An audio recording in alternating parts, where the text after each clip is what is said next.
So I had seen a question in the Happy Planner Facebook group that I admin, and somebody was asking if there was a way to kind of create like a template so that she could create stickers on her own at home and put images inside of this template and have it automatically resize those images to the size of a Happy Planner box.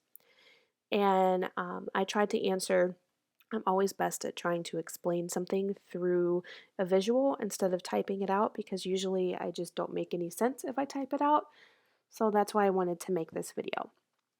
You do not have to have a cutting machine such as a Cricut or a Silhouette to use the software that I'm going to suggest because it is free.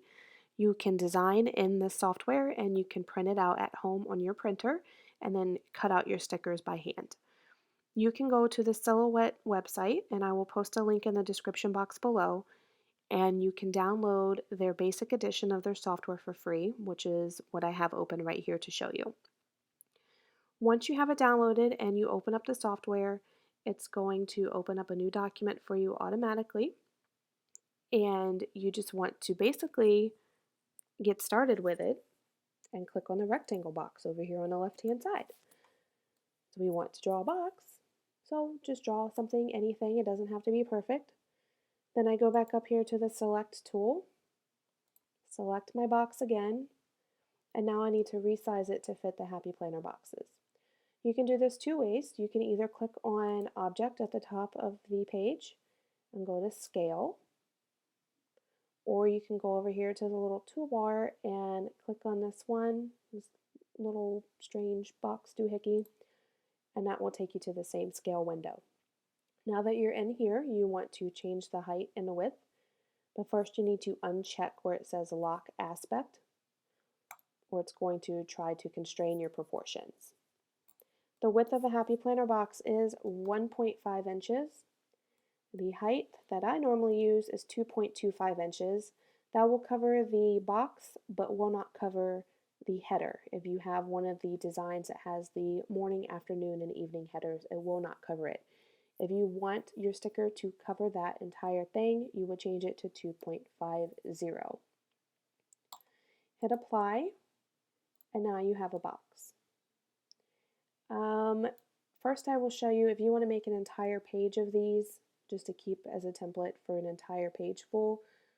Now that you have your blank box, just select it, and you can go to Object, Replicate, and then there's a way that I do it, but you can click on Duplicate left, right, above, below, and it's just going to make a copy of it in whichever direction you choose.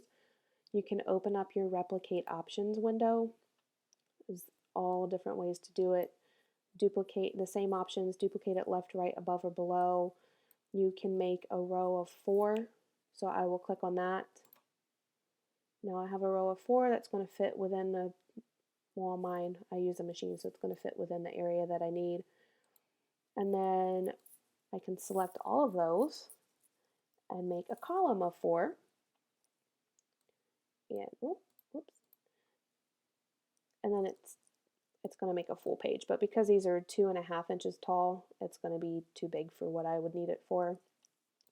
So the easiest thing for me to do, sorry, I'm all over the place,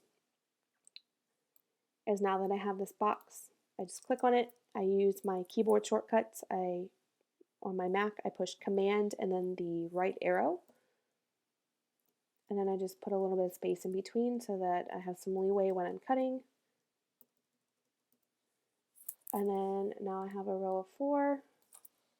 Select all of them. I push Command, the down arrow. It duplicates all 4 of them. Put a little bit of space. Whoops.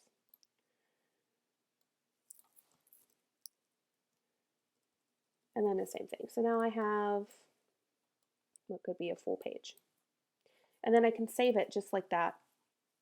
Go to File, Save, name it something, your Happy Planner box template, so that every time you open it, you're just going to have a page full of blank boxes. Now, as far as getting your images in here, I like to keep my folder with the images that I plan to use open next to the software. So I open up wherever I keep my images. It might be your desktop. I have folders for them all.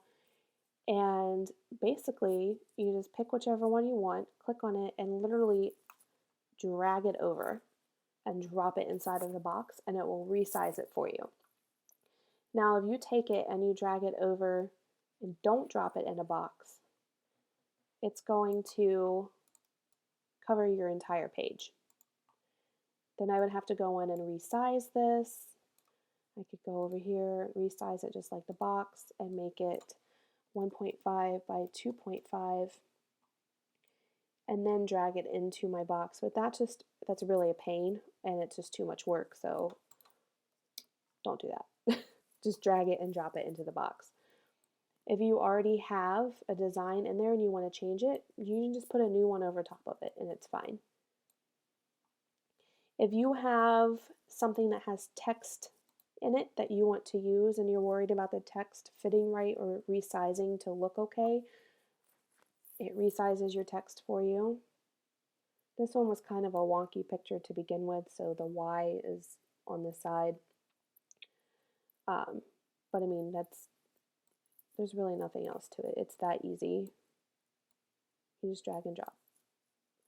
I cannot stress enough that if you find images online that you're going to use for your stickers, if it's for personal use, if you're going to offer them as free printables or share them with your friends or whatever you're going to do, if you're going to put them in your Etsy shop, make sure whatever you find, you can find the original creator of that design and you can see the terms of use related to that particular design that you were trying to obtain. It may be personal use only, which means you can create your stickers and use them at home as you please. It may have commercial use, meaning that you can go ahead and share them with people. You can sell them in your Etsy shop or whatever have you. Just please make sure, especially if you're going on Pinterest, that you try and find the original source of who created that graphic and find the terms of use before you go and just take images. Um, that's just a big thing that I have as a shop owner. So, but again, if it's for personal use, typically it's okay, but just try and double check so that you're not doing anybody an injustice by just taking their work. That's my soapbox. I will get off of that now. But yeah, so this is how you just make a little template and drag and drop your pictures over. If you have any questions on how to do it or how to do something different or anything about the process, leave a comment below and I will try my best to answer them as quick as I can for you. And please subscribe. Thanks for watching.